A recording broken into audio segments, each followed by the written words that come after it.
불과 며칠 전이었습니다. 출근길 지하철에서 옆 사람이 핸드폰으로 주식창을 열어보고 있었습니다. 회사 점심시간에 삼성전자 얘기가 나왔습니다. 명절 가족 모임에서도 어느 순간 대화가 삼성전자로 흘렀습니다. 주식을 모르던 친척도 평소엔 관심 없던 동료도 다들 한마디씩 했습니다. 삼성전자, 지금이라도 사야 되는 거 아니야? 그리고 코스피 역사적인 최대 낙폭, 삼성전자 고점 대비 20% 하락, 코스피와 코스닥 동반 서킷 브레이커, 30분간 거래 전면 중단, 환희가 공포로 바뀌는데 딱 사흘이 걸렸습니다. 지금 이 순간 여러분 머릿속에 딱 하나의 질문이 있을 겁니다. 팔아야 하나, 버텨야 하나? 저는 오늘 그 질문에 데이터로 답하겠습니다. 감이 아니라 숫자로 말씀드리겠습니다. 1980년 이후 발생한 16차례의 주요 지정학적 위기, S&P 500은 사건 발생 직후 평균 0.3% 하락했습니다. 그런데 1개월 후 0.8% 반등, 3개월 후 3.1%, 6개월 후 5.5%, 그리고 1년 후 평균 수익률 10.5%, 전쟁이 터질 때마다 판 사람과 버틴 사람, 1년 뒤 결과가 갈렸습니다. 이라크 전쟁 당시 S&P 500은 8.98% 하락했지만 3개월 만에 플러스로 반전했고 1년 뒤엔 26.73% 올랐습니다. 1990년대 저하다 이라크 침공 직후 코스피가 13% 급락했지만 한 달 뒤 낙폭을 대부분 회복했습니다.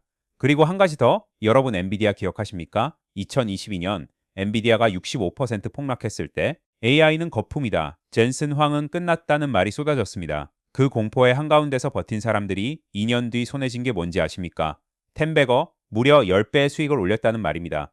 잘 한번 생각해보세요. 삼성전자 주가가 이렇게 빠진 건 삼성전자 문제가 아닙니다. HBM 수요가 사라진 게 아닙니다. AI 반도체 시대가 끝난 게 아닙니다. 지구 반대편에서 전쟁이 터진 겁니다. 공포지수는 2020년 코로나 팬데믹 이후 최고치를 찍었습니다. 그리고 역사는 단 한 번도 예외 없이 말해왔습니다. 공포가 최고조일 때 기회도 가장 컸습니다. 지금부터 그 근거를 하나씩 보여드리겠습니다. 지금 이 순간 삼성전자 주식을 갖고 계신 분, 또는 삼성전자에 투자해야 하나 말아야 하나 밤에 폰 붙잡고 고민해 보신 분, 정말 고민이 많으실 겁니다. 하지만 오늘 이 영상을 끝까지 시청하신다면 그 고민의 결이 완전히 달라질 겁니다. 저는 오늘 삼성전자 당장 사세요, 목표가 얼마입니다 같은 말을 드리러 온 게 아닙니다. 그런 얘기는 유튜브에 널려 있습니다. 제가 드리고 싶은 건 딱 하나입니다. 지금 삼성전자를 둘러싸고 일어나고 있는 일들의 진짜 맥락이 무엇인지, 왜 많은 사람들이 삼성전자를 사고도 찜찜한지, 왜 또 어떤 사람들은 이 주식 앞에서 자꾸 머뭇거리는지, 그 이유가 사실은 정보가 없어서가 아니라 잘못된 프레임으로 보고 있기 때문이라는 걸 오늘 이 영상으로 말씀드리겠습니다. 한번 보십시오. 2021년 최고가, 2022년 폭락, 2024년 반등, 그리고 또 다시 흔들림. 삼성전자 주주라면 누구나 알고 있는 이 롤러코스터. 이 차트를 보면서 어떤 생각이 드십니까? 언제 팔았어야 했는데 지금이라도 사야 하나? 그냥 팔고 잊어버릴까? 근데 말입니다. 이 차트를 보면서 타이밍을 재고 있는 동안 세상에서 가장 영리한 돈들은 지금 조용히 다른 것을 보고 있습니다. 그들이 보고 있는 건 삼성전자의 주가가 아닙니다. 삼성전자가 지금 어디에 손을 뻗고 있는가입니다. 2025년이었습니다.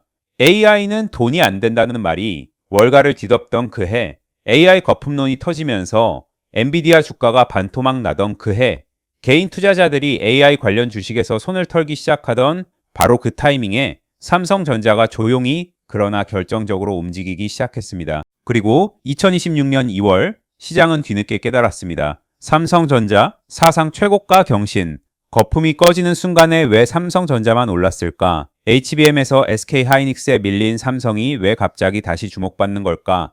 반도체가 좋아져서? 환율 때문에? 외국인 수급? 틀리진 않습니다. 하지만 그게 전부라면 이 영상은 찍을 이유가 없습니다. 진짜 이유는 따로 있습니다. 전 세계가 엔비디아라는 화려한 주연에 취해서 박수를 보내고 있을 때 삼성은 그 무대에 전기를 연결하고 열을 식히고 데이터의 병목을 뚫는 보이지 않는 인프라를 조용히 장악하고 있었습니다. 오늘 이 영상은 그 보이지 않는 지배력의 정체를 파헤칩니다.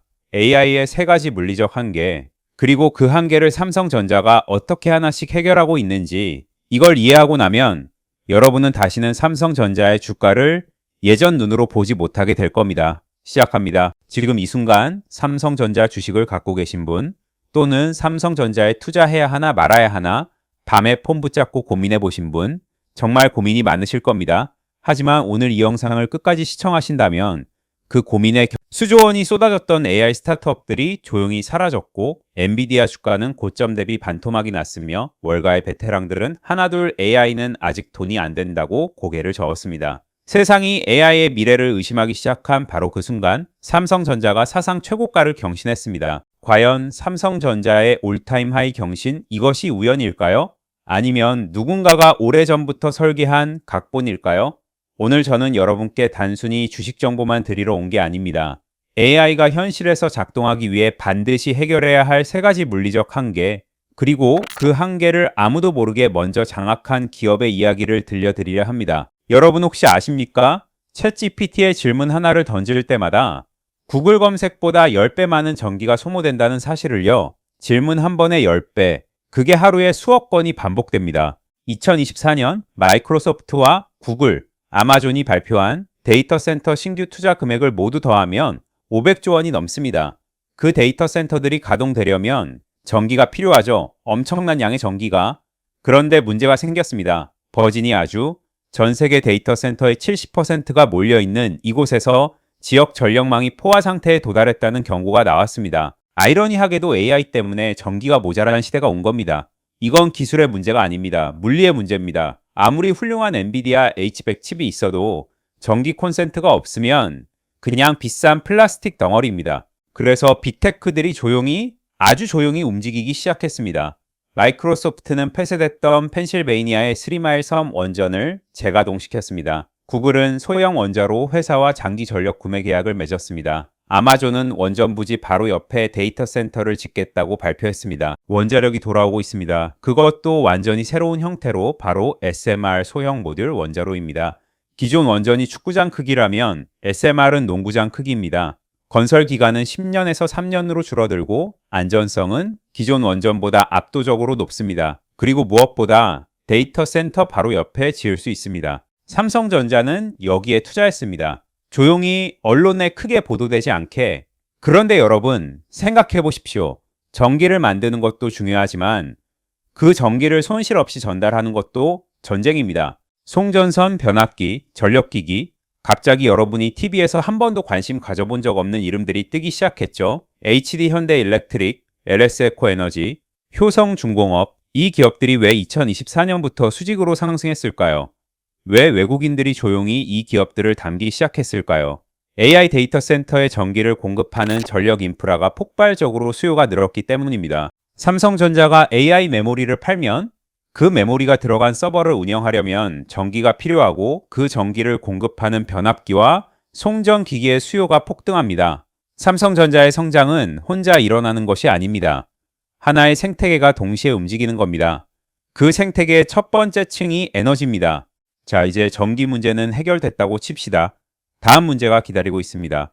엔비디아의 최신 칩 블랙웰 B200, 연산 능력은 전 세대보다 5배 이상 강력합니다. 소비 전력은 얼마냐고요? 무려 1000W입니다.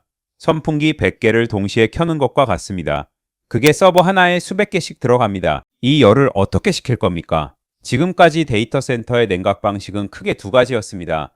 거대한 에어컨으로 공기를 차갑게 만들거나 차가운 물을 파이프로 돌리거나.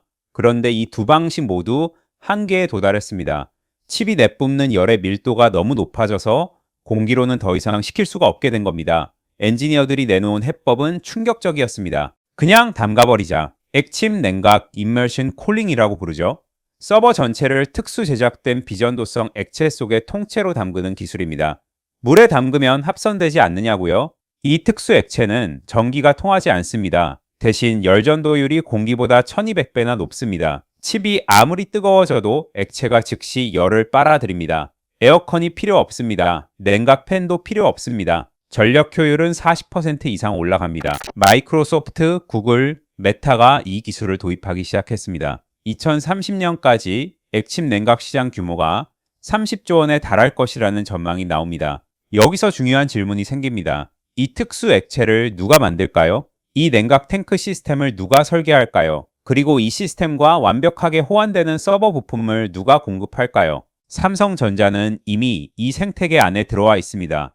자신들이 만드는 HBM 메모리와 D램이 액침 냉각 환경에서도 정상 작동하도록 수년 전부터 설계 스펙을 바꿔왔습니다. 이게 무슨 의미냐고요? 단순히 좋은 부품을 만드는 게 아닙니다. 다음 세대 인프라의 표준을 자신들의 제품에 맞게 먼저 설계하는 겁니다. 열을 다스리는 자가 AI 제국을 다스립니다. 그리고 그 열을 가장 먼저 가장 체계적으로 이해하고 있는 기업이 반도체를 직접 만드는 기업이라는 건 어쩌면 당연한 이야기입니다. 자, 이제 진짜 핵심입니다. 여러분, AI 가속기 칩이 아무리 빠르다고 해도 데이터를 충분히 빠르게 공급하지 못하면 소용이 없습니다. 마치 페라리의 주유 호스를 빨대로 꽂아 놓은 것과 같습니다. 엔진은 미칠 듯이 강력한데 연료가 따라오질 못하는 상황, 이것이 현재 AI 칩이 직면한 가장 심각한 문제입니다. 업계에서는 이걸 메모리월이라고 부릅니다. 그래서 등장한 것이 HBM, 고대역폭 메모리입니다.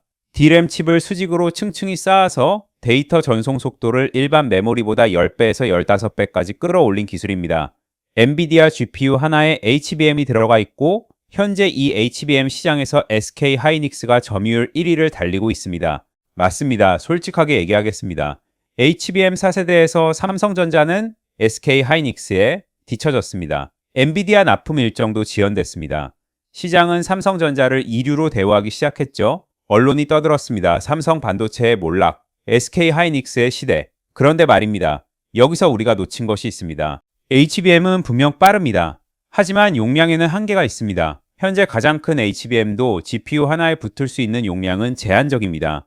AI 모델이 점점 거대해지면서 이 용량의 한계가 새로운 병목이 되기 시작했습니다. 더 빠른 것을 넘어 더 큰 것이 필요한 시대가 온 겁니다. CXL, 컴퓨터 익스프레스 링크, 발음도 낯선 이 기술이 지금 AI 인프라의 판을 조용히 뒤집고 있습니다. CXL을 한마디로 설명하면 이겁니다. 기존에는 CPU, GPU, 메모리가 각자의 우물에서 데이터를 끌어왔습니다. 연결이 느리고 각자 따로 놀았죠. CXL은 이 모든 것을 하나의 거대한 공용 메모리 풀로 묶어버립니다. CPU가 필요하면 여기서 끌어쓰고 GPU가 필요하면 여기서 끌어씁니다. 용량 제한이 사실상 사라지는 겁니다. 메모리를 마치 레고 블록처럼 무한정 덧붙일 수 있게 된다고 생각하시면 됩니다.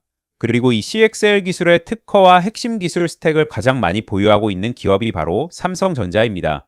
SK 하이닉스가 HBM이라는 단거리 달리기에서 앞서 나갔다면 삼성전자는 CXL이라는 마라톤에서 결승선을 먼저 설계하고 있는 겁니다. 이것이 2026년 세상이 삼성전자의 턴어라운드를 얘기할 때 진짜 일어나고 있는 일의 본질입니다. 단순히 반도체 업황이 회복되는 게 아닙니다. 게임의 룰 자체가 삼성의 유리한 방향으로 바뀌고 있는 겁니다. 자, 이제 마지막 장면입니다. 지금까지 우리가 이야기한 건 모두 서버의 이야기였습니다. 거대한 데이터 센터와 클라우드 속에서 돌아가는 AI. 하지만 AI는 지금 이동하고 있습니다. 클라우드에서 여러분의 손 안으로 말이죠. 2025년 2월 공개된 갤럭시 S25, 그리고 그 다음을 향해 달려가는 갤럭시 S26. 이 기기들은 단순한 스마트폰이 아닙니다. 인터넷 연결 없이, 서버 통신 없이 내 손 안에서 AI가 직접 구동되는 온디바이스 AI의 전초기지입니다. 인터넷이 끊겨도 통역이 되고 클라우드에 올리지 않아도 문서 요약이 됩니다. 내 일정, 내 건강, 내 소비 패턴을 서버에 보내지 않고도 분석할 수 있습니다. 이것이 프라이버시의 혁명이자 동시에 AI 칩의 새로운 전쟁터입니다. 그리고 이 전쟁터에서 싸우려면 저전력으로 강력한 AI 연산을 처리하는 칩, 그 칩에 빠르게 데이터를 공급하는 메모리, 이 모든 것을 설계하고 제조하는 파운드리가 필요합니다. 에너지, 냉각, 메모리, 파운드리, 그리고 최종 소비자 기기, 이 5개의 고리를 하나의 회사 안에 모두 가지고 있는 기업이 지구상에 몇이나 될까요? 애플은 기기와 칩을 가졌지만 메모리와 파운드리가 없습니다. 엔비디아는 칩 설계를 가졌지만 제조가 없습니다. TSMC는 파운드리를 가졌지만 최종 기기가 없습니다. 삼성전자는 이 모든 것을 갖고 있습니다. 2026년 19만 전자를 만든 힘의 정체가 이겁니다. 주가가 괜히 오른 게 아닙니다. 시장이 삼성의 진짜 가치를 뒤늦게 발견하기 시작하는 겁니다. 엔비디아가 AI라는 황금 광산에서 삽을 팔아 돈을 번 회사라면 삼성전자는 그 광산 전체의 지형도를 그리고 도로를 깔고 전기를 연결하는 회사입니다. 무대 위의 주인공은 화려하게 빛납니다. 하지만 그 무대를 설계하고 조명을 다루고 전기를 공급하는 사람 없이는 단 1초도 공연이 이어질 수 없습니다. 지금 삼성전자를 보는 것은 차트를 보는 것이 아닙니다. 인류가 AI와 공존하기 위해 지금 이 순간에도 땅속 깊이 파이프를 붓고 하늘 높이 전선을 올리고 바다 건너 칩을 실어 나르며 건설하고 있는 거대한 문명의 지도를 보는 것입니다. 당신은 이 지도에 어디에 투자하고 있습니까? 단순히 삼성 사야 해가 아니라 왜 지금 이 시점에 삼성전자라는 기업이 가진 구조적 의미가 무엇인지 그 맥락을 함께 읽어드리고 싶었습니다. 그리고 오늘 뭐 특별한 건 아니지만 제가 나름대로 삼성전자의 이런 큰 흐름에 편승해서 앞으로 좋은 퍼포먼스를 보여줄 수 있을 것 같은 종목들을 몇 개 추려봤는데요. 필요하신 분들은 010-5528-2156 지금 화면에 보이는 제 번호로 삼성전자라고 문자를 남겨주시면 제가 확인하는 대로 보내드리도록 하겠습니다. 장난 전화하시면 계좌가 파랗게 물들 수 있게 제가 간절히 기도드리겠습니다. 그리고 이 영상이 도움이 되셨다면 좋아요와 구독 잊지 말아주시고 다음 영상에서는 CXL 이후 삼성이 노리는 차세대 파운드리 전쟁을 다뤄보겠습니다. 고맙습니다.